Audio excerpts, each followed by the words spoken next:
This is CUBOT Max 3, and today we would like to show how you can share the Wi-Fi network password on this device.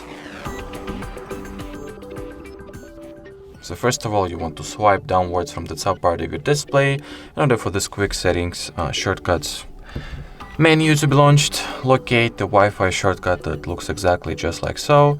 Tap and hold on it, and when at the Wi-Fi dedicated page, choose what network you would like to share the Wi-Fi password of. I'll go with the one that I'm currently connected to. Tap on it. At the network details page, tap on the share icon. And as you can see, right below the QR code, you'll be able to find the actual Wi-Fi network password, as well as the QR code itself, which you can scan with any other device that you were to share the Wi-Fi password with, in order to connect it to the chosen network automatically. Alrighty, so that would be it for this video. Thank you so much for watching, and bye-bye.